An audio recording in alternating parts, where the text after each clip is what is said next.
Tujuan kita yang alhamdulillah tadi pagi sudah dibebaskan oleh Allah Subhanahu wa taala. Kita berharap beliau bisa memberikan beberapa kata-kata buat kita, pesan untuk kita, pesan dakwahnya, pesan hikmahnya, pesan memberi semangatnya. Mudah-mudahan Habib Bahar senantiasa diberikan oleh Allah Subhanahu wa taala keberkahan dalam setiap langkah dakwahnya. Shallu 'alan nabi. Belakang jauh sama duduk belakang.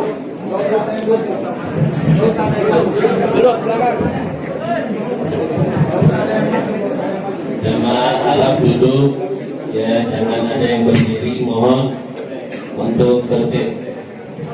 Assalamualaikum warahmatullahi wabarakatuh.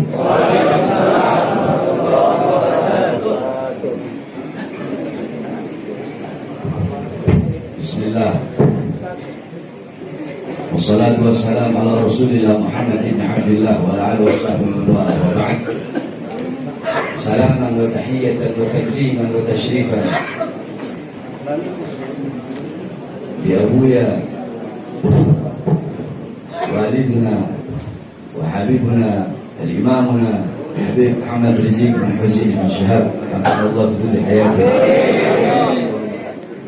wa li jami'il habaib wal ulama hadirin. Saya cinta yang saya muliakan, guru saya, orang tua saya, teladan saya, pedoman saya, imam saya, Habib Muhammad Rizieq bin Husain bin Shihab. Mudah-mudahan Allah Subhanahu wa taala panjangkan umur beliau. Amin. Allah permudah segala urus akhirat beliau. Amin. Allah perkuat langkah kaki beliau. Amin. Sehingga selalu bisa memimpin kita dan Allah Subhanahu wa taala. Amin. Saya cinta yang saya muliakan, para alim ulama, para habaib, para kiai beserta seluruh hadirin sekalian yang dimuliakan oleh Allah Subhanahu wa taala. Alhamdulillah, segala puji dan syukur kehadirat Allah Subhanahu wa taala. Dialah Allah Subhanahu wa taala yang maha besar. Yang besar selain Allah kecil. Dialah Allah Subhanahu wa taala yang maha perkasa, yang maha kuat, yang maha lemah, yang maha kuat, yang maha perkasa, yang kuat dan yang perkasa selain Allah lemah, yang besar selain Allah kecil. Dialah Allah yang maha kaya, yang kaya selain Allah miskin. Dialah Allah yang maha melihat, yang melihat selain Allah buta terhadap warna-warna yang tersembunyi, buta terhadap warna-warna yang tidak tampak. Dialah Allah yang maha mendengar, yang mendengar selain Allah tuli terhadap suara-suara yang jauh, terhadap suara-suara yang tersembunyi, tuli terhadap suara-suara yang jauh, dan suara-suara yang dekat akan menulikannya. Dialah Allah Subhanahu wa taala yang maha berilmu. Yang berilmu selain Allah adalah pencari ilmu. Dialah Allah yang maha tahu. Yang tahu selain Allah adalah pencari pengetahuan. Dialah Allah yang maha hidup. Yang hidup selain Allah pasti akan mati. Yang ada selain Allah pasti akan tiada. Yang wujud selain Allah pasti akan binasa. Sedangkan adanya Allah, hidupnya Allah, wujudnya Allah, kekal abadi, tidak akan pernah tiada, musnah, hancur dan binasa.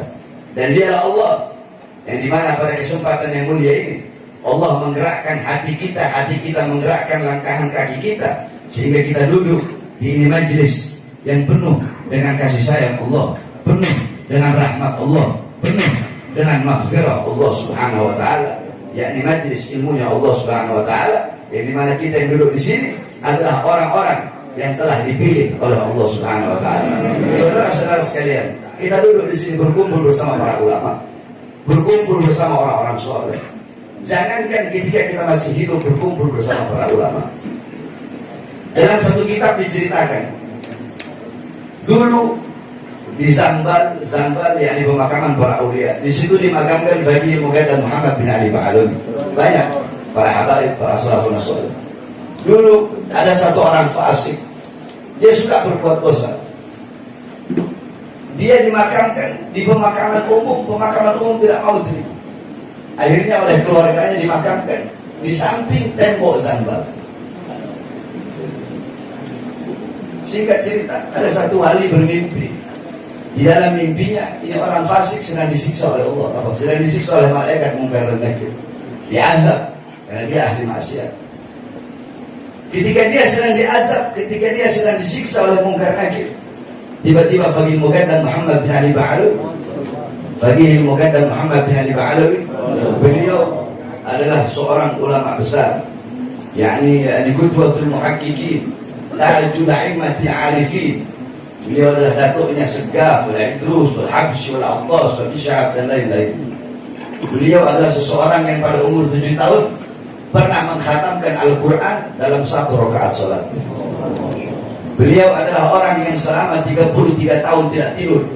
Ditanya, Imam, kenapa kau tidak tidur? Bagaimana aku bisa tidur? Setiap aku melihat ke kanan, aku melihat surga. Setiap aku melihat ke kiri, aku melihat neraka. Setiap aku melihat ke atas, aku melihat arsy Allah Subhanahu wa ta'ala. Beliau dimakamkan di sana. Singkat cerita, ketika orang fasik ini sedang diazab oleh Munkar Nakir, Faqih Muqaddam bangun dari kuburnya, masuk ke kuburnya ini orang dan berkata, ya Munkar wa Nakir, wahai Munkar Nakir, beri, jangan kau siksa ini orang, jangan kau azab ini orang. Kenapa? Kau azab dia, kau siksa dia, kau pecut dia, teriakan dia, mengganggu zikirku kepada Allah Subhanahu wa ta'ala. Pergi Munkar Nakir, orang tersebut tidak jadi disiksa hanya karena kuburnya dekat dengan kubur orang soleh, kuburnya dekat dengan kuburnya ulama. Dia bukan semasa hidupnya dekat dengan ulama, udah mati baru dekat sama kuburnya aja dekat, tapi mendapatkan syafaat. Maka bagaimana pada sore hari yang mulia ini kita duduk di sini berkumpul bersama para alim ulama, bersama para habaib, khususnya guru kita Habib Muhammad Rizik Hussein Syihab. Saudara-saudara, sedikit saja yang ingin saya sampaikan. Ini pun saya hanya intiqalul amr dari beliau. Kalau bukan dari beliau, saya tidak bakal mau. Hadirin sekalian yang dimuliakan oleh Allah Subhanahu wa ta'ala. Ketika pertama kali tanggal 3 Januari, saya baru keluar 1 bulan.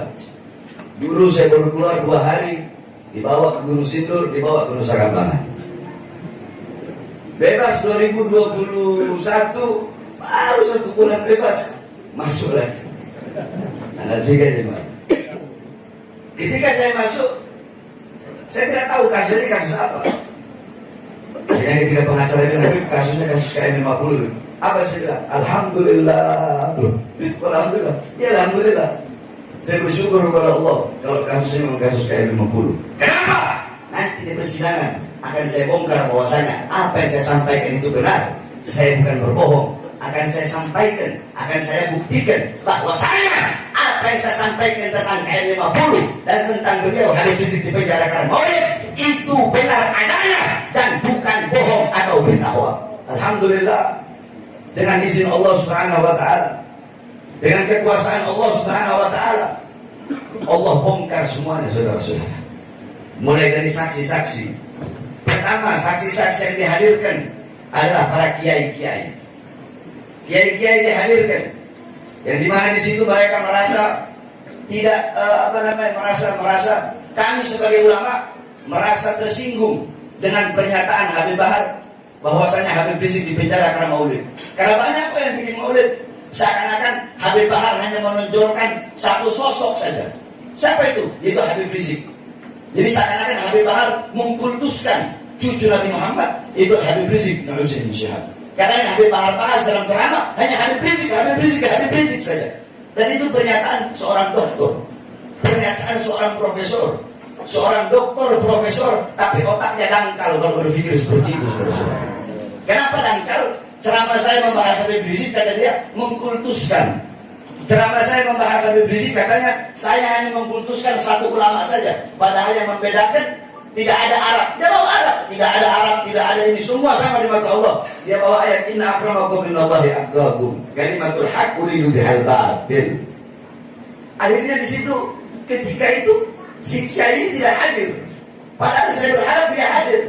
Akhirnya hadir kiai lain, saya bertanya, wahai kiai, saya mau tanya sama kau. Dalam Al-Quran Allah Subhanahu wa ta'ala firman, Inna awwala baitin wudi'a linnas, Inna awwala baitin wudi'a linnas bi Bakkatil Mubarakah. Sesungguhnya masjid rumah ibadah pertama yang Allah letakkan bagi manusia, yaitu adanya di Makkah yang penuh dengan keberkahan. Adanya di Mekah yang penuh dengan keberkahan. Apakah ketika Allah mengatakan Mekah penuh dengan keberkahan berarti Allah mengkuduskan Mekah? Apakah berarti tempat-tempat ibadah yang lain tidak mulia? Jadi bisa dijawab.